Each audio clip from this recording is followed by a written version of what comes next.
Economics class 9 people as resource. तो इस chapter में हम लोग देखेंगे कि कैसे आबादी जो है या पॉपुलेशन है एक रिसोर्स का काम कर सकती है। तो पीपल एज रिसोर्स का मतलब ये हुआ कि जनता जो किसी देश में है, पॉपुलेशन जो है, उसको हम लोग कैसे यूज़फुल बना सकें, कैसे उस कंट्री के नेशनल जो प्रोग्रेस है, डेवलपमेंट है, उसका पार्ट बना सकें। तो अगर देखें इसको ब्रीफ नोट्स के रूप फॉर्म में रहेगा और इसको हम लोग करेंगे। People as resource. People as resource is concept that views a country's working population in term of their productive skill and abilities। मतलब people as resource का मतलब क्या हुआ, यहाँ पर किसी देश का वो पॉपुलेशन जिसके पास क्या हो, प्रोडक्टिव स्किल हो और एबिलिटी हो और वो इकोनॉमिक एक्टिविटीज़ करता हो। अब इसका मीनिंग समझें अगर, तो जनता देश में तो बहुत बहुत ज़्यादा, जैसे 1.5 बिलियन ये पॉपुलेशन भारत का होने को है, बट क्या सभी लोग अर्निंग हैंड्स हैं? क्या पैसे कमा पा रहे हैं? नहीं। तो इसमें से बहुत बड़ी संख्या में यानी कि चिल्ड्रन हो गए या जो ओल्ड एज लोग हैं वो लोग कोई अर्न नहीं कर पा रहे हैं, या फिर जो हाउस वाइफ हैं उनके काम को, हाउस होल्ड जो वर्क हैं उनसे उनका मतलब फाइनेंशियल जो है इनकम के तौर पे नहीं देखा जा रहा। तो इकोनॉमिक एक्टिविटीज़ मतलब जिससे कि पैसे कमाए जा सके, रुपए की अर्निंग हो सके, दैट इज़ इकोनॉमिक एक्टिविटीज़। यानी नेशनल जो इनकम होगा, राष्ट्रीय आय जो होगा, आमदनी जो होगा देश का, उसमें कुछ ऐड हो, रुपए ऐड हो, तो वो होगा आपको इकोनॉमिक एक्टिविटीज़ के तौर पे। तो आई होप ये लाइन समझ में आएगा कि पीपल एज ए रिसोर्स तब कहेंगे जब किसी कंट्री का पॉपुलेशन कौन सा, वर्किंग पॉपुलेशन, यानी जो रुपए अर्न करता हो, जैसे यूथ बोल सकते हैं। यहाँ पे चिल्ड्रन को, ओल्ड एज लोगों को इसमें एक्सक्लूड करके बात करना है। It is way to refer to population as asset to the economy rather than liabilities. यानी पीपल एज रिसोर्स जब बोलते हैं तो इसका मतलब क्या हुआ कि पॉपुलेशन को हम लोग एक एसेट के तौर पे देखें, ना कि लाइबिलिटीज़ के तौर पे। मतलब क्या है इसका कि एसेट और लाइबिलिटी दो टर्म है। देखिए कोई ऐसा चीज़ हम लोग अगर देखते हैं, एसेट कैसे हो सकता है, और पहले एसेट मतलब क्या होता है और लाइबिलिटीज़ का मतलब क्या होता है, इसको अगर अंडरस्टैंड करें तो एसेट की जहाँ तक बात है तो एसेट एक तरह संपत्ति को कह सकते हैं, प्रॉपर्टीज़ को कह सकते हैं। अब किस तरह के प्रॉपर्टीज़ को, जिसका एप्रिशिएटिंग वैल्यू। जब हम लोग एसेट की बात करते हैं तो एसेट का मतलब हो गया एप्रिशिएटिंग वैल्यू वाला जो प्रॉपर्टी है अपना, उसको कह सकते हैं हम लोग। एसेट का मतलब हो गया ऐसा प्रॉपर्टी जिसका इकोनॉमिक वैल्यू क्या हो रहा, इंक्रीज हो रहा। जैसे एग्जांपल के लिए अगर कोई लैंड परचेज किया गया और उस लैंड के प्राइस में इंक्रीज देखने को मिलता है तो वो एक एसेट कहलाएगा। ठीक है। वहीं दूसरी ओर लाइबिलिटीज़ का मतलब क्या, कोई ऐसा चीज़ हम लोग खरीद लें जिसमें कि और खर्च बढ़ता जा रहा हो, उसका वैल्यू भी डी वैल्यू हो रहा हो, डेप्रिशिएट कर रहा हो, तो वो एक लाइबिलिटीज़ का मतलब कि एग्जांपल हो सकता है।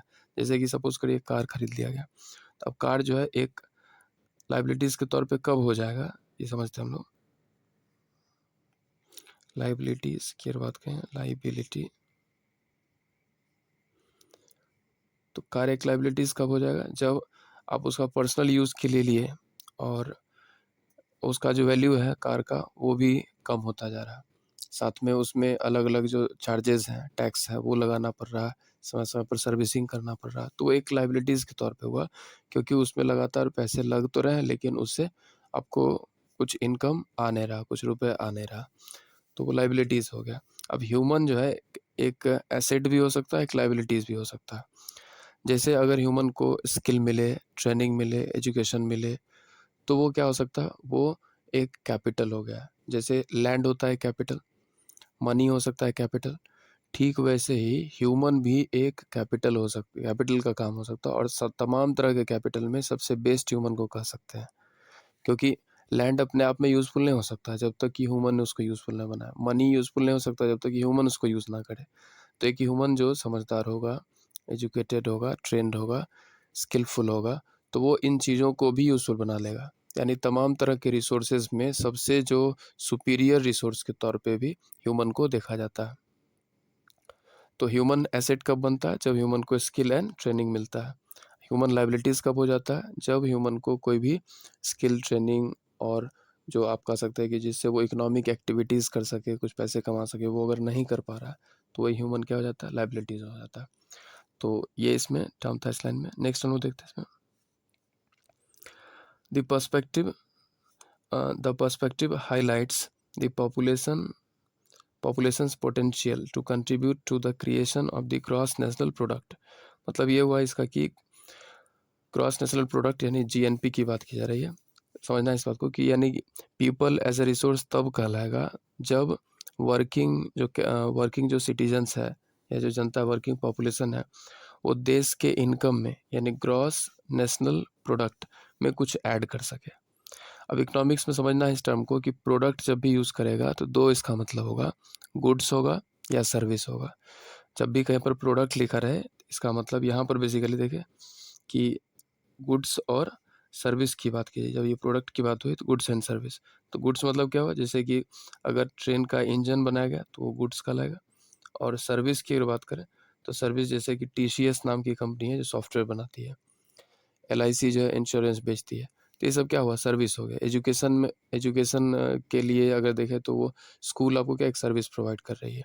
तो आई होप ये ग्रॉस नेशनल प्रोडक्ट में कुछ अगर पॉपुलेशन ऐड कर रहा है, इनकम अगर ऐड कर रहा है तो वो एक पीपल क्या कहलाएगा, तब उस केस में रिसोर्स कहलाएगा।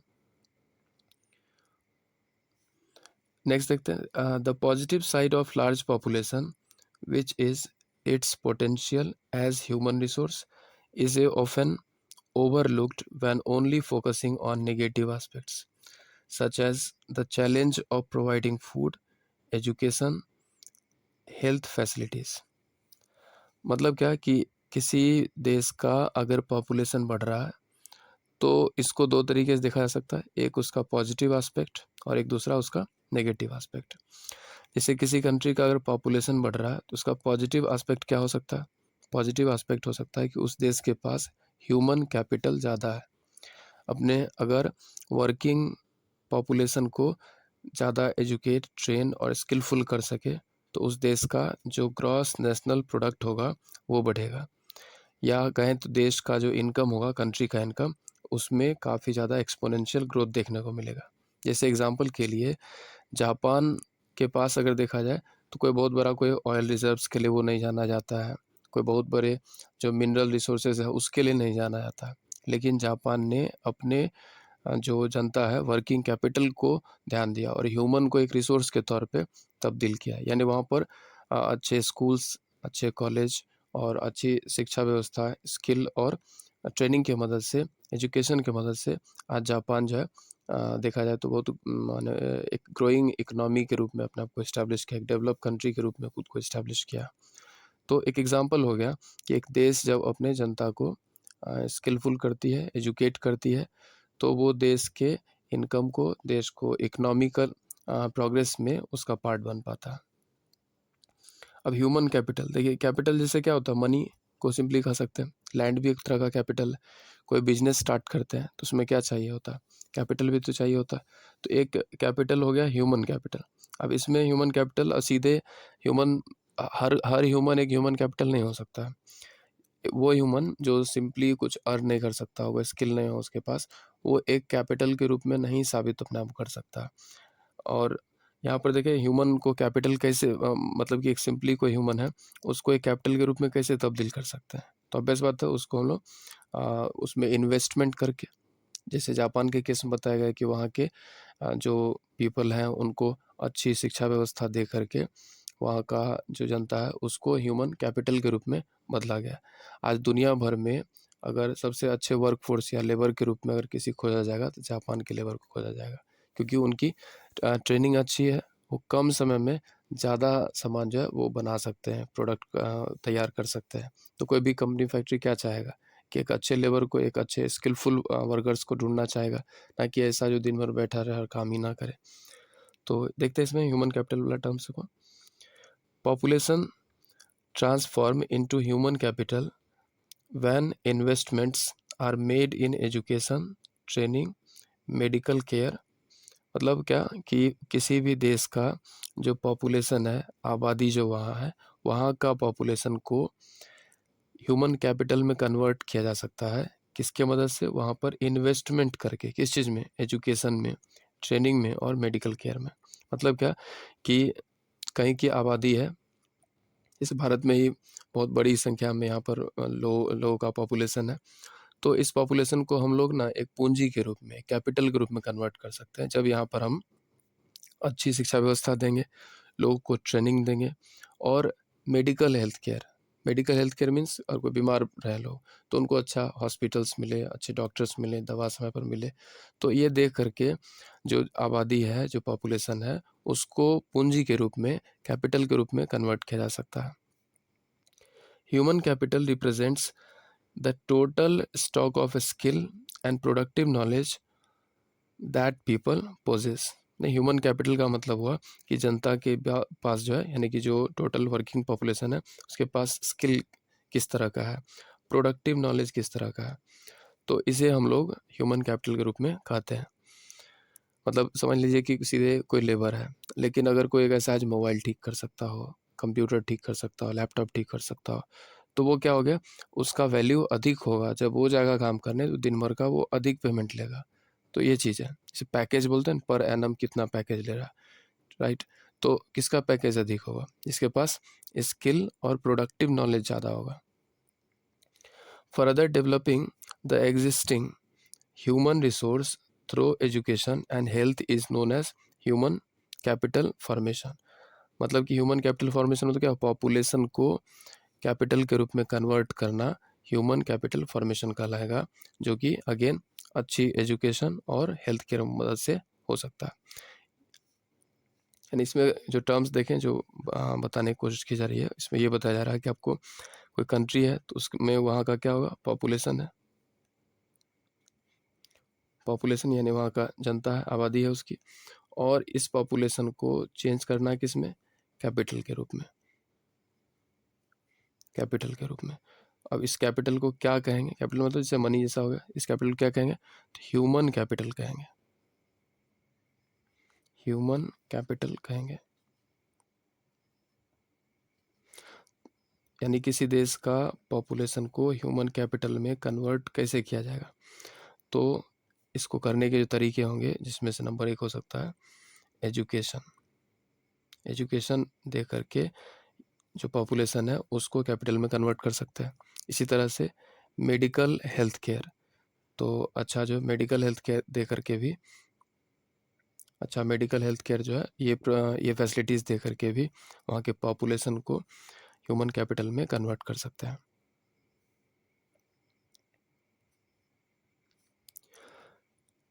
Human capital is considered superior to other resources like land, physical capital, because human resources can make use of land and capital, while land and capital cannot become useful on their own. अब समझना है इस बात को, इसमें ये बताएगा कि कैपिटल्स अलग अलग तरह के हैं। जैसे कि फिजिकल कैपिटल मतलब आपके पास मनी हो सकता है, जैसे किसी के पास 10 करोड़ रुपए है तो 10 करोड़ रुपए क्या हो गया? एक फिजिकल कैपिटल हो गया। किसी के पास लैंड है तो वो भी एक तरह से कैपिटल हुआ। अभी सभी तरह के कैपिटल्स में, यानी कि वेल्थ जो है एक तरह से, उसमें सबसे सुपीरियर ह्यूमन को ही क्यों कहा गया? क्योंकि ह्यूमन जो है एक लैंड को या मनी को उसका प्रॉपर यूज़ कर सकता है और उसका जो है अच्छे से यूटिलाइजेशन कर सकता है, जिससे कि और वैल्यू को इंक्रीज और इन्हांस कर सकता है। जैसे अगर सपोज करें कि एक बिल्डिंग है और उस बिल्डिंग को अगर किसी ट्रेनिंग इंस्टीट्यूट के रूप में कन्वर्ट कर दिया जाए, या कोई वहाँ पर जैसे कॉल सेंटर्स ऐसा कुछ ओपन कर लिया, तो अब उस बिल्डिंग से क्या होगा? खूब सारे पैसे अर्निंग होने लगे। या उसमें सपोज करिए बैंक जो है वो खोल दिया जाए तो कितना अच्छा हो सकता है। लेकिन पॉइंट है क्या कि उस बिल्डिंग का यूज़ कौन अच्छे से कर पाएगा? ह्यूमन ही तो कर पाएगा ना। यानी ह्यूमन एक कैपिटल के रूप में है और बाकी सभी कैपिटल से बेस्ट ह्यूमन इसलिए है क्योंकि सबका राइट यूज जो है ह्यूमन डिसाइड करता है। Investing in human capital can transform a large population from a burden into productive assets. मतलब क्या, जनता पर जो पैसा खर्च किया जाएगा एजुकेशन पर, उनके हेल्थ केयर पर, तो ये खर्चा वेस्ट नहीं होता है, बल्कि उस लार्ज पॉपुलेशन को एक प्रोडक्टिव एसेट्स के रूप में बदलने में काम आता है। यानी वहाँ की जनता ज़्यादा स्किलफुल, एजुकेटेड जब होती है तो वो उन पैसों जो जो पैसे उन पर खर्च किया गया एजुकेशन के लिए, हेल्थ केयर के लिए, उससे कई गुना ज़्यादा वो रिटर्न वापस देते हैं। ये सिंपल सा, जैसे बिजनेस भी किया जाता है, शुरू में लगाया जाता है ना रुपया, इन्वेस्टमेंट उसको बोलते हैं। अब बाद में वो बिजनेस क्या करती है, पैसा बढ़ा बढ़ा के और आपको दे रही है, तो वो आपका क्या रिटर्न हुआ, है ना।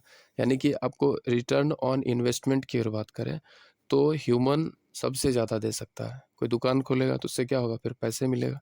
लेकिन अगर एक बच्चे को अच्छे से एजुकेट किया जाता है, उसका स्वास्थ्य बढ़िया रहता है, तो वो कितना सारा पैसा कमा सकता है, कितने सारे शॉप्स ऐसा ओपन करके दे सकता है, और काफ़ी हाई ग्रोथ वाला जो है वो अपने आप को प्रूव कर सकता है। अब यहाँ पर केस स्टडीज़ आपके एनसीईआरटी बुक में दिया हुआ, एक शकल की कहानी दी गई है और एक विलास की कहानी दी गई है। तो इसमें एक दिखाया जाएगा कि कैसे एक पर्सन है जिसको अच्छा एजुकेशन और हेल्थ केयर फैसिलिटी मिलने से कैसे वो प्रोडक्टिव साबित होता है, और दूसरी तरफ एक को अगर नहीं मिल पाता है अच्छा education and health care facilities, तो किस तरह से एक विशियस साइकिल में फंस जाता है।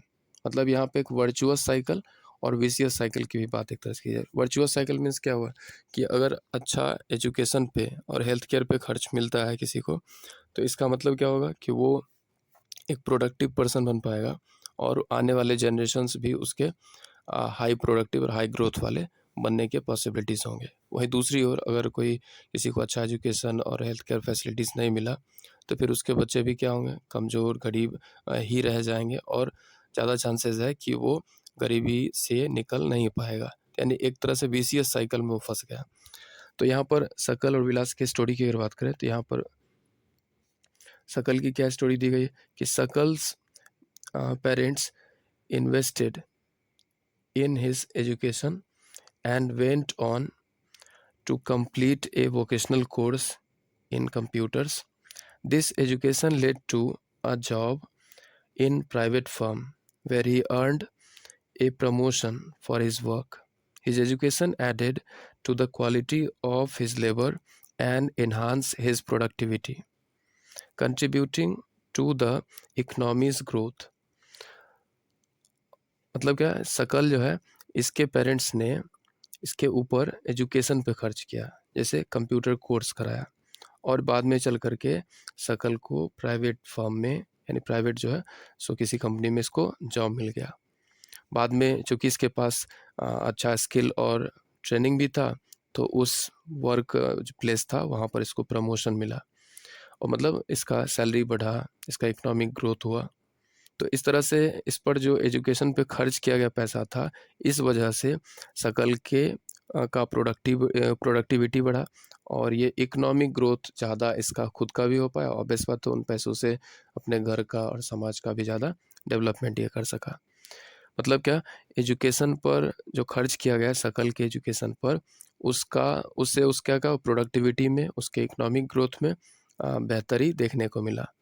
अब विलास की अगर स्टोरी की बात करें तो Vilas lacked access to education and healthcare. He suffered from arthritis and his mother couldn't afford a doctor. He eventually had a selfish like his mother, earning a meager income and spending his life as an unskilled laborer. तो इसमें जो है एक दूसरा story विलास की चर्चा की गई है। यानी विलास को अच्छा हेल्थ केयर भी फैसिलिटीज़ नहीं मिल पाता, और इसे एर्थराइटिस जैसी समस्याओं से जूझना पड़ता है। मतलब अच्छा doctor, hospitals, medical health care इसको नहीं मिल पाता। और बेस्ट बात है, साथ जहाँ हेल्थ केयर ही नहीं मिल पाया तो अच्छा एजुकेशन भी इसको नहीं मिल पाया। तो ये इसको मजबूरन अपनी मम्मा का जो जॉब था, मानी मम्मा जो मछली बेचा करती थी वही काम ये करता रह गया। इसका मतलब क्या कि ये पॉवर्टी के साइकिल में, एक विशियस साइकिल में फंस के रह गया।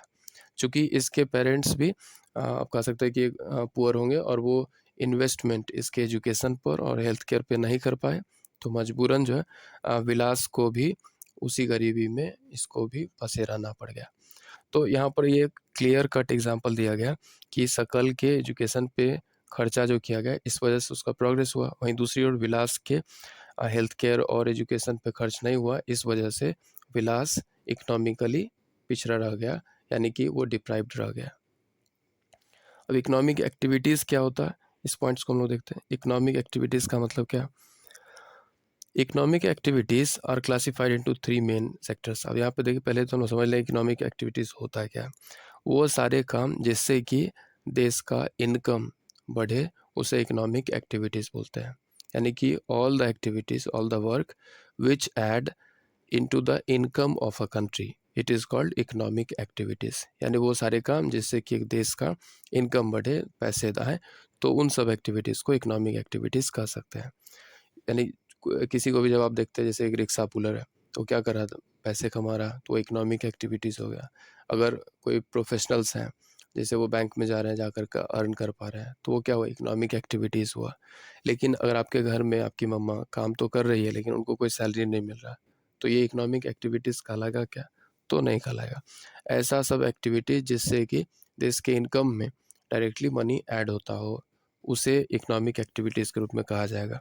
तो कुछ स्टेट्स ने, कुछ स्टेट गवर्नमेंट ने हाउसवाइफ जो होती हैं, इनके वर्क को भी कंसीडर किया जा रहा है एक इकोनॉमिक एक्टिविटीज़ के तौर पे, और उन्हें भी जैसे कि मनी स्टाइपेंड के रूप में दिया जाता है, वैसे उनको रुपया भी देने की शुरुआत हुई है। अब साउथ के किस स्टेट ने ऐसा प्रयास किया है, अगर आप जानते हैं तो बताइएगा। अगर हम लोग बात करें इसमें, इकोनॉमिक एक्टिविटीज़ जो है अलग अलग सेक्टर्स इससे रिलेटेड है, यानी कि किन किन क्षेत्रों से एक देश को इनकम आता है। अगर देखा जाए, 3 इसके सेक्टर्स हैं: primary, secondary and tertiary sectors. Primary sectors का मतलब क्या हुआ? यानी खेती बाड़ी वाला, यानी जहाँ पर रॉ नेचुरल जो रिसोर्सेज हैं वो यूज़ में लाए जाते हैं, उसे प्राइमरी सेक्टर्स कहते हैं। अब इसमें agriculture, forestry, animal husbandry, fishing, poultry farming, mining and क्या क्वेरिंग, तो यानी ये जितने सारे अगर बात करें प्राइमरी सेक्टर के रूप में, इसका मतलब हुआ कि एग्रीकल्चर बेस्ड हुआ, या फिर जो नेचुरल रिसोर्स है उसको किसी गुड्स में कन्वर्ट किया जा रहा, राइट। तो ये एक प्राइमरी सेक्टर कहलाएगा। वहीं दूसरी ओर सेकेंडरी सेक्टर की अगर बात करें, तो इसमें मैन्युफैक्चरिंग की बात है, यानी फैक्ट्री जो होता है, कंपनी जो होता है, जहाँ पर कि रॉ मटेरियल से कुछ फाइनल चीज़ें बना करता है, उसे हम लोग सेकेंडरी सेक्टर के रूप में कहेंगे। वहीं दूसरी ओर अगर टर्शियरी सेक्टर की बात करें, इसको सर्विस सेक्टर भी कहा जाता है। Includes trade, transport, communication, banking, education, health, tourism, other services. तो टर्शियरी जो सेक्टर्स है उसे सर्विस सेक्टर भी कहा जाता है। इसका मतलब इसमें सेवाएं दी जाती है। अगर अब तीनों सेक्टर्स के अगर एग्जांपल की बात करें, थोड़ा सा एक बार हम कंप्रिहेंसिव एनालिसिस कर लें, तो जैसे खेती बाड़ी किया गया, तो जहाँ पर जैसे पोल्ट्री फार्मिंग की गई, फिशरीज़ की गई, या किसान जो है खेतों में फसल उपजाया, तो इस प्रोसेस को, इससे भी तो वो पैसे कमा रहा है ना, तो ये कौन सा सेक्टर कहलाएगा? प्राइमरी सेक्टर्स कहलाएगा। जैसे भारत में अगर इंडिपेंडेंस के समय देखें, तो उससे लेकर के कई सालों तक भारत में जो mainly majority of income Bharat का कहाँ से आता रहा? प्राइमरी सेक्टर यानी एग्रीकल्चर से सबसे अधिक आता रहा। यानी भारत के अधिकांश लोग खेती बाड़ी में इन्वॉल्व रहे। इसलिए शुरू में कह सकते हैं कि भारत जो है एक एग्रेरियन बेस्ड कंट्री रहा, यानी खेती बाड़ी पर आधारित जो है भारत का इनकम रहा। वहीं दूसरी ओर अगर सेकेंडरी सेक्टर बाद में चलकर जब यहाँ पर टाटा के द्वारा कह सकते हैं कई सारे फैक्ट्रीज लगाए गए, या फिर जो PSU है यानी पब्लिक सेक्टर यूनिट्स, यानी सरकारों के द्वारा भी अलग अलग जब फैक्ट्रीज जब इस्टेब्लिश किया गया, तो उसमें लोगों को जॉब लगने लगा, वहाँ पर लोग जा कर के काम करना शुरू किए। तो मैन्युफैक्चरिंग सेक्टर जब बढ़ा, यानी कि इंडस्ट्रीज जब बढ़ा, तो ये सेकेंडरी सेक्टर का ग्रोथ कहलाएगा। जैसे कि किसी भी देश का जो मेजर, जितना भी दुनिया में मेजर इकोनॉमी है, जापान हो गया, अमेरिका हो गया, ब्रिटेन हुआ, ऐसे बड़े बड़े जो देश सब हैं, उन सब में अगर देखिए तो अधिकांश जो है वो सेकेंडरी सेक्टर्स के लिए भी जाने जाते हैं। यानी वहाँ पर बड़े मास लेवल पर कार का प्रोडक्शन हो रहा है, हेवी जो मशीनरीज होता है उसका प्रोडक्शन हो रहा है। अब भारत में भी बड़े स्केल पर अभी जो इंडस्ट्रीज़ हैं वो वर्क कर रहे हैं। यानी मैन्युफैक्चरिंग जो सेक्टर होता है उसी को सेकेंडरी सेक्टर कहा जाता है। इसमें क्या होता है? मास स्केल पर गुड्स जो होता है वो प्रोड्यूस किया जाता है। जैसे कि ब्रिटानिया बिस्किट कंपनी हुआ, तो वहाँ पर क्या हुआ, एक फाइनल प्रोडक्ट बिस्किट बना या दूसरे और तरह प्रोडक्ट तैयार किया जा रहा है, तो वो एक सेकेंडरी सेक्टर्स कहलाएगा। जैसे टाटा का जो टिस्को प्लांट हुआ, तो वहाँ पर सपोज करिए स्टील से बने हुए जो प्रोडक्ट्स तैयार हुए, तो मैन्युफैक्चरिंग या इंडस्ट्रियल लेवल पे वो किया जा रहा, तो ये सेकेंडरी सेक्टर्स कहलाएगा। नेक्स्ट है टर्शियरी सेक्टर। टर्शियरी सेक्टर जो हो गया सर्विस बेस्ड हो गया। जैसे अगर यहाँ पर बात करें तो कम्युनिकेशन, जैसे कि इंटरनेट सर्विसेज जैसे जियो प्रोवाइड करती है, या बैंकिंग सर्विस जैसे एचडीएफसी बैंक या आईसीआईसीआई, ये जो हो गया। एजुकेशन में बात करें तो जैसे आपका स्कूल हो गया, या फिर ऑनलाइन प्लेटफॉर्म, बहुत सारे जो एडटेक कंपनीज है, ये सब हो गया। हेल्थ केयर से रिलेटेड जैसे वेदांता या इस तरह के अलग अलग जो कंपनीज है जो हेल्थ केयर के लिए काम करती है, ये सब के सब एग्जांपल किसके हो जाए, टर्शियरी सेक्टर। यानी इसमें सर्विस प्रोवाइड किया जाता है। यहाँ पर कोई गुड्स जो है वो नहीं दिया जा रहा है, यहाँ पे सेवाएं दी जा रही है। जैसे इंश्योरेंस अगर आपके पेरेंट्स परचेस करते हैं, सो दैट इज सर्विस ना। एजुकेशन आप लेते हैं तो वो क्या ले रहे हैं, सर्विस ले रहे हैं, कोई सामान तो नहीं ले रहे उसके बदले, ठीक है, ये चीज़ है। अब इसमें तीनों जो सेक्टर्स हैं ना वो एक दूसरे को हेल्प करता है। जैसे किसान जो होते हैं वो फसल उगाते हैं, तो वो समझिए उससे बहुत सारा रॉ मटेरियल्स मैन्युफैक्चरिंग सेक्टर यानी सेकेंडरी को यूज़ उसको लाता है। सेकेंडरी सेक्टर जब कोई सामान बनाता है, जैसे ट्रैक्टर बनाता है, तो उसका उपयोग देखिए किसान भी यूज़ करते हैं खेतों में। इसी तरह से जो टर्शियरी सेक्टर्स के जुड़े हुए लोग हैं, यानी हेल्थ केयर वर्कर्स हैं, या फिर एजुकेशन में जुड़े हुए लोग जो हैं वो, या इंश्योरेंस या फाइनेंस के क्षेत्र में जो लगे हुए लोग हैं, वो बाकी प्राइमरी और सेकेंडरी वाले को भी हेल्प करते हैं। फॉर एग्जांपल बैंक जो है वो लोन प्रोवाइड करती है किसान को भी, और जो सेकेंडरी सेक्टर यानी कि इंडस्ट्रीज से जुड़े हुए लोग हैं उनको भी। तो इस तरह से ये तीनों सेक्टर जो है एक दूसरे को हेल्प भी करता है। अब हाल के दिनों में ट्रेंड्स देखने को मिला है कि जो सर्विस सेक्टर है वो भारत में रैपिडली ग्रोथ हुआ है। भारत में जैसे ही आईटी बूम आया, यानी भारत के कुछ अगर रीजन की बात करें तो जैसे बेंगलुरु हो गया, पुणे हुआ, गुड़गांव हुआ, ये वो क्षेत्र हैं जहाँ पर आईटी बूम देखने को मिला। आईटी मतलब इंफॉर्मेशन टेक्नोलॉजी। अब जब बूम बोलते हैं जिसका मतलब वहाँ पर जो आईटी से जुड़े हुए इंस्टीट्यूशंस हैं या फिर जो ऑफिसेज हैं वो अधिक खुले हैं। अगर इन जगहों पे बात करें तो एमएनसी यानी मल्टीनेशनल कंपनीज जो है वो इनके ऑफिसेज अधिक हैं। तो इन यहाँ का जो इकोनॉमिक एक्टिविटीज़ है वो मेनली डिपेंड किस पर कर रहा है, तो आईटी पर कर रहा है। इसी तरह से राजस्थान का एक शहर है कोटा। अब ये पूरा जो है कोटा जो है क्या एक तरह से वहाँ पर एजुकेशन बेस्ड है, वहाँ पर बहुत सारा कोचिंग इंस्टीट्यूशंस है। तो अगर आप देखिए वो एक सर्विस बेस्ड हो गया ना, क्योंकि वो पूरा शहर का जो इकनॉमी है, इनकम है, वो डिपेंड करता है किस पर, वहाँ के चलने वाले कोचिंग इंस्टीट्यूशंस पे। और कोचिंग इंस्टीट्यूशन में क्या दिया जा रहा है, सर्विसेज ही तो प्रोवाइड किया जा रहा है ना। तो अगर देखा जाए तो ये तीनों सेक्टर एक दूसरे को हेल्प भी करते हैं, और भारत के अलग अलग जो रीजन है वो अलग अलग सेक्टर्स के लिए जाने भी जाते हैं। ठीक है, इसमें प्रोसीड करते हैं। Economic activities are those that results in the production of goods and services and add value to the national income.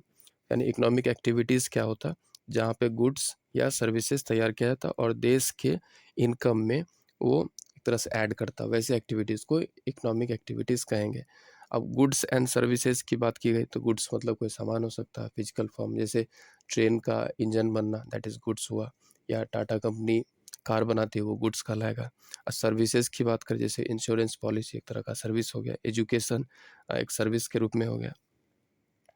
अब अगर बात करें इकोनॉमिक एक्टिविटीज़ को भी दो पार्ट में डिवाइड किया गया है। यहाँ पर क्या बताया गया, सेक्टर्स बताया गया, सेक्टर्स ऑफ इकोनॉमी, तो तीन हो गए। सेक्टर्स ऑफ इकोनॉमी तीन हो गए, प्राइमरी, सेकेंडरी और tertiary. Primary agriculture, secondary industrial, और टर्शियरी सर्विस। अब अगर पार्ट्स ऑफ बात करें तो दो तरह का, एक हो गया मार्केट एक्टिविटीज़ और दूसरा नॉन मार्केट एक्टिविटीज़। अब मार्केट एक्टिविटीज़ की बात करें तो इन्वॉल्व पेमेंट और profit such as the production of goods और सर्विसेज इंक्लूडिंग गवर्नमेंट सर्विसेज। यानी मार्केट एक्टिविटीज़ वो हुआ जहाँ पर आप या तो पेमेंट करते हैं, प्रॉफिट की बात हो रही होती है। अब इसमें कौन सी बात है, जहाँ पे कोई सामान बेचा जाता होगा, है ना, या फिर जो गवर्नमेंट जो कई तरह के सर्विसेज प्रोवाइड करते हो वो भी इसमें एग्जांपल हो जाएगा। नॉन मार्केट एक्टिविटीज़ मतलब as for self consumptions like consumptions and processing of primary products and producing one's own fixed assets. अब इसका मतलब कि जब कोई काम ऐसा किया जा रहा है जिससे कि अपना पर्सनल यूज़ के लिए हो, उसको कुछ हम फ़ायदे के लिए नहीं कर रहे हो, या फिर उसको बेचने या सेल करने के लिए नहीं हो। अब इसको एग्जांपल समझते हैं, मान लीजिए किसान है जो कि खेती किया किस चीज़ का, असम में है वो, तो चाय का बागान लगाया। अब चाय का बागान लगाए तो उतने सारे चाय जो होगा, टी लीफ जो होगा, वो खुद तो यूज़ नहीं कर पाएगा ना, तो उसे तो वो बेचेगा। तो बेचेगा ना, वो कैश क्रॉप्स के रूप में उसको यूज़ किया, तो वो क्या कहलाएगा, मार्केट एक्टिविटीज़ के टर्म में आ जाएगा ना। यानी कि वो टी लीफ को सेल करेगा, फिर उससे उसको प्रॉफिट होगा। नॉन मार्केट एक्टिविटी जैसे किसान है मान लीजिए बिहार में, जिसके पास बहुत ज़मीन नहीं, बहुत छोटा सा है, या फिर उस घर के पास बस बहुत छोटा सा लैंड का पीस है, उसमें वो सब्जी लगा दिया। तो वो सब्जी को क्या करा, इतना ही उसमें हो रहा है जिसका वो खुद बस यूज़ कर सके, तो वो नॉन मार्केट एक्टिविटीज़ कहलाएगा, क्योंकि उसमें मार्केट का इन्वॉल्वमेंट नहीं हुआ। यहाँ पर प्रॉफिट का, सेल का, इस सब का कोई रोल नहीं हुआ। अब नेक्स्ट जो पॉइंट इसमें, जेंडर एंड इकोनॉमिक एक्टिविटीज़। तो जेंडर देखिए सोसाइटी के द्वारा क्रिएट किया हुआ कंस्ट्रक्ट है, और इससे इकोनॉमिक एक्टिविटीज़ में भी इसका इम्पैक्ट देखने को मिलता है। यानी जेंडर जब हम बोलते हैं तो यानी जो पूरी जनता है उसमें मेल और दूसरे फीमेल मेजॉरिटी, बाकी तो अगर और भी हो सकता है, बट पॉसिबल जो भी है इसके तौर पे देखा जाए तो मेल और फीमेल को जेंडर इकोनॉमिक एक्टिविटीज़ ग्रुप में क्यों डिफरेंस करके देखा जा रहा है।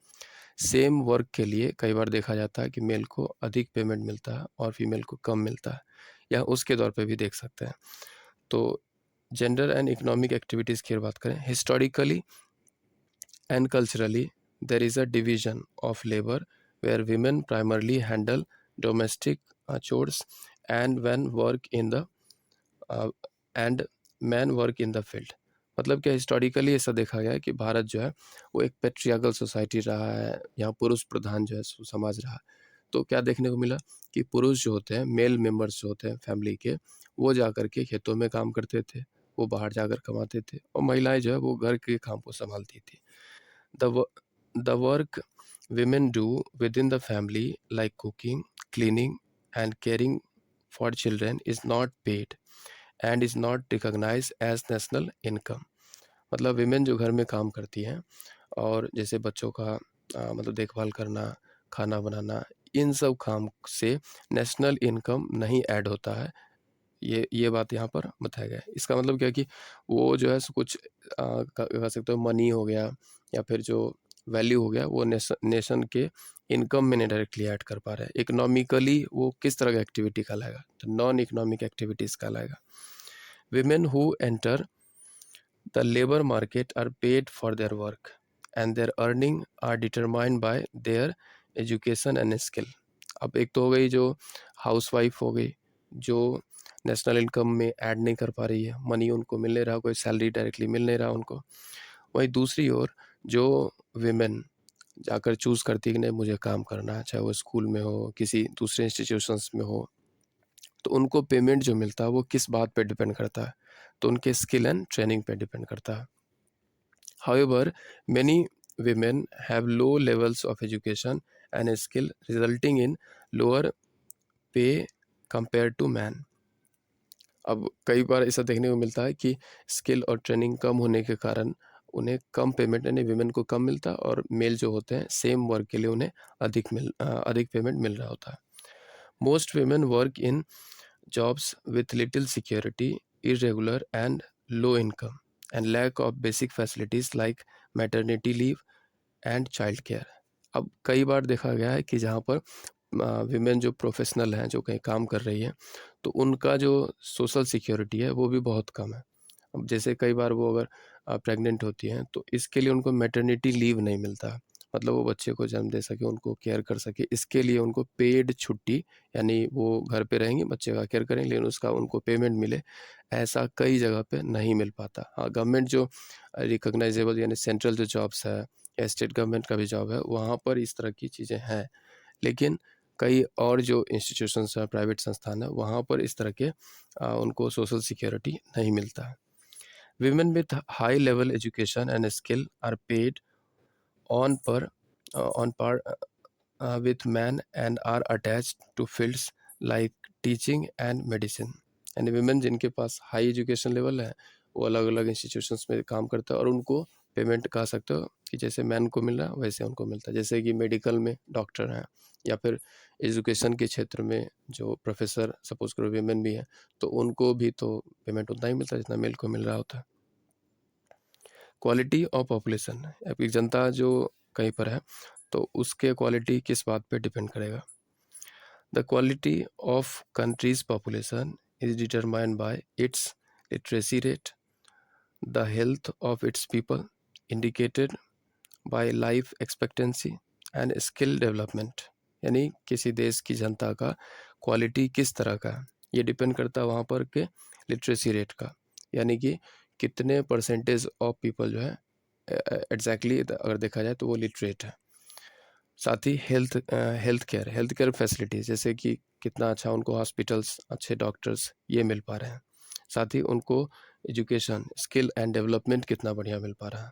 तो यानी एक कंट्री का जो पॉपुलेशन क्वालिटी बेहतर किसका माना जाएगा, जहाँ पर अच्छा मेडिकल फैसिलिटीज़, अच्छा एजुकेशन का फैसिलिटीज़ ये मिलता हो, उस देश का जो पॉपुलेशन क्वालिटी है वो बेहतर माना जाएगा compare to the other nation.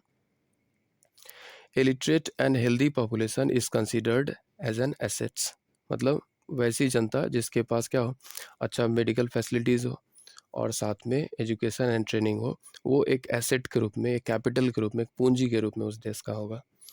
The quality of population directly impacts countries growth rate, मतलब कि जो भी कंट्री है उसका अगर पॉपुलेशन का क्वालिटी बेहतर है तो उस देश का इनकम भी बढ़ेगा और उस देश का ग्रोथ भी काफ़ी अच्छा होगा। तो इस तरह से 2 पॉइंट पर यहाँ पे हाईलाइट किया जाए कि एजुकेशन का क्या रोल है पॉपुलेशन के लिए।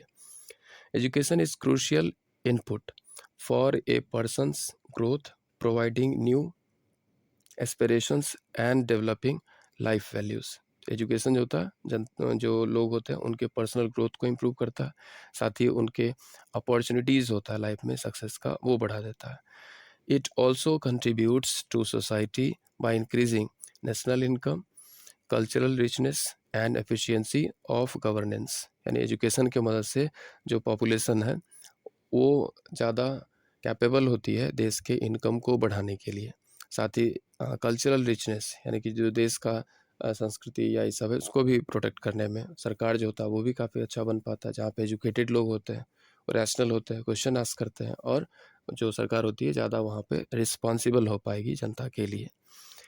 India's literacy rates have increased from 18% in 1951 to 74% in 2010-11, यानी भारत जब आज़ाद हुआ तो उसके आसपास जो भी सेंसस हुआ था तो उस समय भारत में 18% ही मात्र लिटरेसी रेट था, यानी 100 में 18 लोग ही जो थे वो साक्षर थे। साक्षर का मतलब ऐसा नहीं कि कोई ग्रेजुएट होना हुआ, ये पढ़ा लिखा होना, एटलीस्ट न्यूज़पेपर पढ़ सकता हो, इस तरह का बहुत बेसिक नॉलेज की बात की जा रही है, मात्र 18% था। जबकि 2010-11 में 2010-11 में जो लास्ट सेंसस हुआ था उसमें बढ़ करके 74% हुआ, यानी भारत ने एजुकेशन पे बहुत सा वर्क किया और इस तरह से क्वालिटी ऑफ जो पॉपुलेशन है वो क्या हुआ, इन्हांस या इम्प्रूव हुआ। However significance difference exist. Literacy among males is nearly 16.6% higher than female, and it is 16.1% higher in urban areas compared to rural areas. क्या इसका मतलब हुआ कि मेल और फीमेल जो है उनमें भी अगर ये जो यहाँ पे बताया गया 74%, ये एवरेज है मेल फीमेल मिला करके, लेकिन अगर देखा जाए तो मेल जो है वो कंपैरेटिवली फीमेल से अधिक जो है परसेंटेज वाइज लिटरेट है। कितना, 16.6%। तो इसका मीनिंग यहाँ पर क्या बताया गया कि अर्बन, यहाँ पे गैप भी दिखाया जा रहा है अर्बन और रूरल एरियाज़ में। तो अर्बन एरियाज़ में और रूरल एरियाज़ में दोनों का यहाँ पे दिखाया जाएगा। तो क्या literacy rate amongst males is nearly 16.6% higher than female, and it is 16.1% higher in urban areas compared to rural areas। तो ये क्या दिखाया जाए कि जो रूरल एरिया जैसे है, ये मान लो रूरल एरिया का दिया हुआ, तो यहाँ पर जो मेल होंगे इनमें क्या होगा, डिफरेंस अधिक होगा। यहाँ पर जो वीमेन होंगी उनको कम एक तरह से एजुकेशन का अपॉर्चुनिटीज़ मिल पा रहा होगा, इस वजह से यहाँ पर गैप डिफरेंस मिलेगा ज़्यादा। और जबकि अर्बन एरिया, शहरी क्षेत्र जो होगा, थोड़ा सा गैप कम होगा, ठीक है, यानी 16.1% का गैप है, यानी 16.1% ज़्यादा जो है मेल जो होते हैं वो लिटरेट होते हैं अर्बन में, और 16.6% जो होते हैं वो मेल ज़्यादा होते हैं एजुकेटेड किस में, रूरल एरिया में। अब इसका मतलब ये नहीं कि यहाँ पर ये बताया जा रहा है कि अर्बन एरिया में कम एजुकेशन लेवल है और रूरल में अधिक। यहाँ पर ये बताया जा रहा है कि फीमेल जो है वो रूरल एरिया में कम अभी भी एजुकेटेड है। एक तरह से जो एजुकेशन का जो गैप है जेंडर के बेसिस पर, वो अधिक अभी भी प्रिवेल कर रहा है। There has been huge expansion of primary school system, but this has been hampered by poor quality of schooling and high drop out rates. मतलब सरकार के स्टेप्स जो है वो बहुत अधिक रहा, इसके बावजूद भी कई बच्चे होते हैं जो बीच स्कूल अपने स्कूलिंग को छोड़ देते हैं, ड्रॉप आउट्स हो जाते हैं, जिस वजह से ये परसेंटेज में अभी भी कमी है। 74% होता है, यानी भी और भी इसमें ग्रोथ तो पॉसिबल है। अब भारत के गवर्नमेंट के द्वारा जगह सर्व शिक्षा अभियान हो गया, इस तरह के कई सारे प्रयास किए गए हैं। आरटीई के द्वारा जो है 6 से 14 ईयर्स के जो बच्चे हैं उनको फ्री एंड कंपलसरी एजुकेशन देने की बात की गई है। साथ ही जो मिड डे मील स्कीम है, इसके द्वारा जो बच्चे हैं उनको दोपहर में लंच का जो है फैसिलिटीज़ वो दिया गया है। इसके बावजूद भी अभी और ज़्यादा इम्प्रूवमेंट एजुकेशन में होना बाकी है। हेल्थ केयर फैसिलिटीज़ की बात करें तो पॉपुलेशन का क्वालिटी बढ़ेगा कैसे? अच्छा हेल्थ केयर से। A person's health is essential for them to realize their potential and fight illness। मतलब कि एक अच्छा स्वास्थ्य किसी भी व्यक्ति के लिए ज़रूरी किस लिए है? तो वो बीमारी से लड़ सके, ठीक है। साथ में जो उसका पोटेंशियल है, मतलब पोटेंशियल टू फाइट डिजीजेज या इलनेस, यानी कोई बीमार पड़ जाता है तो वो जल्दी ठीक हो सके, हेल्थ अगर बढ़िया रहेगा। हेल्थ केयर फैसिलिटीज़ कौन दे पाएगा? सरकार दे सकती है। An improvement in the population's health status has been national priority। इसलिए मतलब देश के स्तर पर जो जनता का जो क्वालिटी है, पॉपुलेशंस क्वालिटी है, इसको इम्प्रूव करने में एक मेजर फैक्टर हेल्थ केयर को भी रखा गया। और इसलिए जो दो तरह के भारत में हेल्थ केयर फैसिलिटीज़ प्रोवाइड हो रहे हैं, तो एक प्राइवेट हेल्थ केयर फैसिलिटीज़ है और दूसरा public health care facilities. Public health care facilities मतलब सार्वजनिक तौर पे राज्य सरकारें और केंद्र सरकार यानी कि स्टेट एंड सेंट्रल गवर्नमेंट जो है वो हॉस्पिटल्स मतलब प्रोवाइड कर रही है, वहाँ पे डॉक्टर्स हैं। तो ये हो गया आपको जो है public health care facilities. Private में अगर देखा जाए तो यहाँ प्राइवेट में भी जो डॉक्टर्स होते हैं अपना हॉस्पिटल्स, डिस्पेंसरीज ये सब चला रहे होते हैं। Over a past 5 decades, India has built extensive health infrastructure and developed manpower in the health sector। मतलब भारत जो है पिछले कुछ 5 डिकेड्स की बात किया, वैसे तो 1 डिकेड्स पहले का ही बुक फैक्ट दे रहा है कि 2011 का डेटा बार बार यूज़ हो रहा है ना, तो लगभग यहाँ पर बताया गया कि पिछले 50 सालों में भारत ने हेल्थ केयर फैसिलिटीज़ पर बहुत काम किया। यहाँ के हॉस्पिटल्स या फिर जो डॉक्टर हैं, इन सब को काफ़ी इम्प्रूव करने की बात की गई है। फिर भी अभी जो पॉपुलेशन है उसके अनुसार अच्छा हेल्थ केयर फैसिलिटीज़ नहीं अवेलेबल है। अब जैसे अगर प्राइवेट में देखें तो अगर फैसिलिटीज़ तो है बट अफोर्डेबल नहीं है, और दूसरी ओर गवर्नमेंट में जो फैसिलिटीज़ है वो कई बार जो है पैथेटिक होता है और डिस्गस्टिंग होता है। इस वजह से जनता वहाँ पर जाना नहीं चाहती है, लेकिन अब वहाँ पर गरीब जनता मजबूरन जाती है और वहाँ घिसी-पिटी व्यवस्था का शिकार होती है। These measures have increased life expectancy over 68.3 years in 2014 and reduced the infant mortality rate 147 in 1951 to 34 in 2016। मतलब हेल्थ केयर फैसिलिटी पर जो काम किया गया उसका परिणाम भी आने लगा है। अब जैसे यहाँ पर एक फैक्ट दिया गया है कि 2014 के डेटा के अनुसार अब लाइफ एक्सपेक्टेंसी लोगों का बढ़ चुका है, 68.3 ईयर्स हो गया। मतलब क्या? अब ज़्यादा एज तक लोग जी पा रहे हैं। यानी पहले जो है बीमार होने के कारण, अच्छा हेल्थ फैसिलिटीज़ नहीं मिलने के कारण लोग कम ही उम्र में उनका डेथ हो जाता होगा। लाइफ एक्सपेक्टेंसी पहले कम था, बट जब हॉस्पिटल्स, अच्छे डॉक्टर्स और मेडिसिन्स ये सब अच्छे से ईज़िली अवेलेबल हो पाया तो लाइफ एक्सपेक्टेंसी क्या हो गया? बढ़ा। इसी तरह से जो आईएमआर मतलब क्या हो गया? इन्फेंट मोर्टेलिटी रेट, यानी नवजात जो इन्फेंट होते हैं जिनका जन्म होता है बच्चों का, उस समय भी कई बच्चों का डेथ हो जाया करता था। अभी भी होता है बट घटा है इसमें।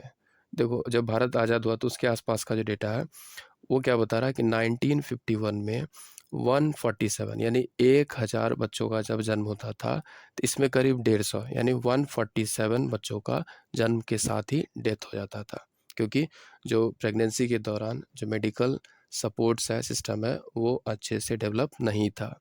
लेकिन अब देखा जाए तो इसमें काफ़ी इम्प्रूवमेंट हुआ।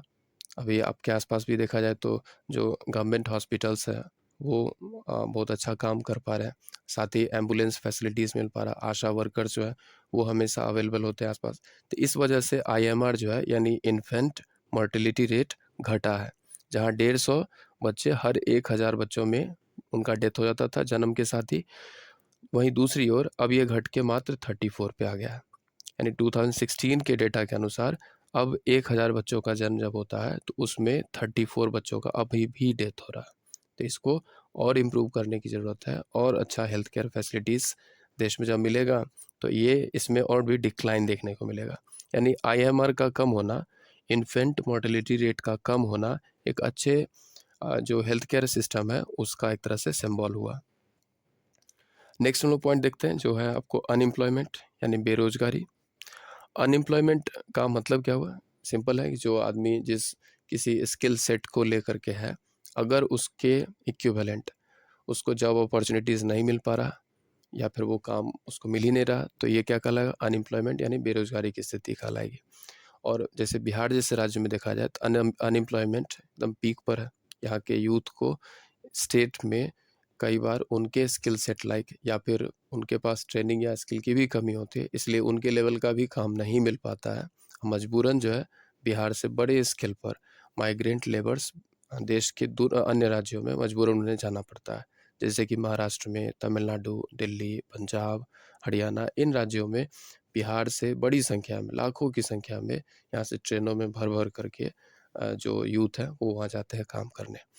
अब यहाँ पर है क्या कि जो एम्प्लॉयबिलिटी है अगर स्टेट में ही बढ़ेगा तो यहाँ के यूथ को ये पलायन जो होता है, जो माइग्रेशन जो उनको करना पड़ रहा, और जो माइग्रेंट लेबर्स वो जाके बन पा रहे हैं, वो उन्हें नहीं बनना होगा। अपने ही स्टेट में उन्हें जॉब्स मिल पाएगा और वो अपने यहाँ से इकोनॉमिकली स्टेट को डेवलप कर पाएंगे। तो देखते हैं यहाँ पे इसके में जो बेसिक नोट्स है इसके बारे में। Unemployment exist when people who are willing to work at the going wage can not find jobs. मतलब ये कि लोग काम तो करना चाह रहा बट उन्हें नहीं मिल रहा वर्क, या उनके लाइक जो पेमेंट है वो नहीं मिल पा रहा। The work force population includes people between 15 to 59 years. Work force people का मतलब क्या हुआ? देखिए छोटे बच्चों को तो उनसे काम लेना नहीं है। उसके बाद वो रिटायरमेंट का एज क्या होता है? 60 ईयर्स होता है। तो इसके बाद के जो एज के जो पीपल हैं जैसे ओल्ड एज लोग हैं, उनको भी एक तरह से सपोर्ट और हेल्थ सपोर्ट की ज़रूरत है, राइट? तो वो भी वर्क फोर्स के रूप में उन्हें नहीं कंसीडर किया जाता। वर्क फोर्स के रूप में जो जनता जिसे कंसीडर किया जाता है वो है 15 से 59 ईयर्स के लोगों को। यानी कि ये वो जनता है जो पैसे कमा सकती है, कमाती है। Different types of unemployment exist in India. अब अलग अलग प्रकार का बेरोजगारी भारत में एग्जिस्ट करता है, जैसे कि सीजनल, डिस्गाइज्ड और एजुकेटेड अनएम्प्लॉयमेंट। तो अगर सीजनल अनएम्प्लॉयमेंट की बात करें तो इसमें और बात करें क्या occurs when people can not find jobs during certain months of year. A problem commonly faced by people depends on agriculture. अब यहाँ पे सीजनल अनएम्प्लॉयमेंट का मतलब हुआ कि साल के कुछ ऐसे समय होगा जिस समय काम मिलेगा और बाकी समय में नहीं मिलेगा। जैसे एग्रीकल्चर फील्ड में काम करने वाले जो वर्कर्स होते हैं उन्हें सोइंग के टाइम में और हार्वेस्टिंग के टाइम में तो जॉब मिल जाता है, लेकिन इस बीच में उन्हें अनएम्प्लॉय रहना पड़ता है। यानी जब बीज बोने का समय होता है या फसल काटने का समय होता है उस समय उन्हें जॉब मिल पाता है, और बीच में जैसे अभी आजकल सावन भादों का जैसे टाइम होगा, यानी कि ये सितंबर, अगस्त सितंबर का जो टाइम होता है उस समय खेती बाड़ी में जो मजदूर होते हैं उन्हें काम नहीं मिल पाता है। तो एक तरह से इस सीज़न में वो अनएम्प्लॉयड है, इसलिए इस प्रकार के बेरोजगारी को सीजनल अनएम्प्लॉयमेंट कहा जाता है। नेक्स्ट है disguised unemployment. Happens when more people are working on a task than are actually needed. The extra people do not add overall productivity. इसका मतलब क्या हुआ? डिस्गाइज्ड अनएम्प्लॉयमेंट का मतलब हुआ कि जितने लोग काम कर सकते हैं उससे ज़्यादा लोग उसमें इन्वॉल्व किए गए हैं। तो इससे क्या होगा कि उनको जहाँ पे देखिए सप्लाई अधिक होगा और डिमांड कम है, तो इसका मतलब वेजेस होगा, पेमेंट जो होगा वो कम मिलेगा। साथ ही प्रोडक्टिविटी भी कोई खास तो इम्प्रूव होगा नहीं। जैसे एक छोटा सा एक कोई काम है जो एक आदमी कर सकता है, लेकिन उस काम को करने के लिए 5 आदमी रख दिए जाए, अब क्या होगा? पेमेंट जो मिलेगा वो तो पाँचों को उतना नहीं मिलेगा जितना एक को मिलता। साथ ही जो प्रोडक्टिविटी है वो भी तो घट गया, क्योंकि 5 मिल कर के काम को अब बस कर पा रहा है। तो इस प्रकार का जो काम होगा डिस्गाइज्ड अनएम्प्लॉयमेंट कहलाएगा। तो डिस्गाइज्ड अनएम्प्लॉयमेंट का मतलब हुआ कि ज़्यादा लोग काम कर रहे हैं एक टास्क को करने के लिए जितना का ज़रूरत है। यानी कोई काम को करने के लिए अगर एक ही आदमी की ज़रूरत है बट उसको 5 मिल के कर रहा है, ठीक है, इसका मतलब 4 क्या है, 4 तो और भी काम कर सकता था, लेकिन वो ऐसे काम में लगा हुआ जिससे उसकी प्रोडक्टिविटी बढ़ ही नहीं पा रही है। तो ये कहलाएगा डिस्गाइज्ड अनएम्प्लॉयमेंट। एजुकेटेड एम्प्लॉयमेंट की अगर बात करें तो इशारों में अधिक देखने को मिला। A common phenomena in urban area where youth with matriculation, graduation, post graduation degrees can not find jobs. मतलब अच्छा एजुकेशन लेने के बाद, अच्छे डिग्रीज होने के बावजूद जब जॉब्स उनके जो क्वालिफिकेशन है उसके मैचिंग लाइक नहीं मिल पाता है, तो ये कहलाता है एजुकेटेड अनएम्प्लॉयमेंट। एजुकेटेड है फिर भी उनको जॉब नहीं मिल रहा, किस लेवल का, जिस लेवल का उनके पास स्किल सेट है, तो ये कहलाएगा एजुकेटेड अनएम्प्लॉयमेंट। जैसे आपने सुना होगा कि इंजीनियर्स बड़े स्किल पर इंडिया में वो बेरोजगार है। तो अब इसमें क्या उनके पास स्किल है भी कि नहीं, ये बात है। अब चूंकि अगर होगा तो डेफिनेटली उनको मिल जाना चाहिए जॉब, तो इस बात को यहाँ पर एजुकेटेड अनएम्प्लॉयमेंट के रूप में कंसीडर करेंगे। Unemployment leads to a waste of human resource and turns people from asset into liabilities. मतलब अनएम्प्लॉयमेंट मतलब बेरोजगारी जो है ये एक तरह से ह्यूमन रिसोर्स का वेस्टेज होना हुआ। यानी जो ह्यूमन एक कैपिटल बन सकता है वो कैपिटल के बदले क्या हो रहा है, या रिसोर्स बन सकता है वो उसके बदले एक लाइबिलिटीज साबित होगा। यानी कोई आदमी काम कर सकता है लेकिन उसको अगर रोजगार ना मिले, काम ना मिले, तो क्या होगा, घर पे बैठा रहेगा, ऊपर से वो खाएगा, खर्चे करेगा। तो अब क्या वो इकोनॉमिकली वैल्यू तो नेशन में ऐड नहीं कर रहा, नेशनल इनकम में कोई वैल्यू तो ऐड नहीं कर रहा, तो क्या हुआ, वो एसेट के बदले क्या बन गया, लाइबिलिटीज बन गया। It causes feeling of hopelessness and despair among youth and increases the economic burden on the working population। तो मतलब अनएम्प्लॉयमेंट की जो स्थिति है इससे होपलेसनेस यानी कि आशा जो है वो भी, मतलब खुद के प्रति जो है जो जनता है वो नेगेटिव भी होती है, साथ ही जो वर्किंग लोग हैं जो पैसे कमा रहे हैं उनके ऊपर भी बर्डन बढ़ गया। जैसे मान लो घर में कोई एक आदमी काम कर रहा है और उस घर में 7-8 आदमी बैठे हुए हैं, नहीं कुछ कर रहे हैं, तो इसका मतलब कि एक आदमी जो उसके ऊपर ज़्यादा बर्डन हो गया और सब कोई कमाता तो उस घर का ग्रोथ क्या होता, अधिक होता। In India, the official unemployment rate is low, but large number of people are counted as employed despite having low income and productivity। मतलब भारत में देखा जाए तो ऑफिशियल जो डेटा है उसमें अनएम्प्लॉयमेंट रेट तो कम ही है, मतलब कम ही लोग बेरोजगार हैं ऐसा ऑफिशियल डेटा है, लेकिन अधिकांश लोग जो कोई काम भी कर रहे हैं ना तो वो लो वेजेस पे काम कर रहे हैं, उनको जो पेमेंट मिलना चाहिए उतना प्रॉपर नहीं मिल पा रहा। ठीक है, इसको हम लोग ब्रीफली अभी क्या करते हैं, फिलहाल एंड करते हैं, और इसमें जो फर्दर डाउट होगा या क्वेश्चंस होगा उसका भी ट्राई करेंगे हम लोग कि नेक्स्ट में कंप्लीट कर लेने का।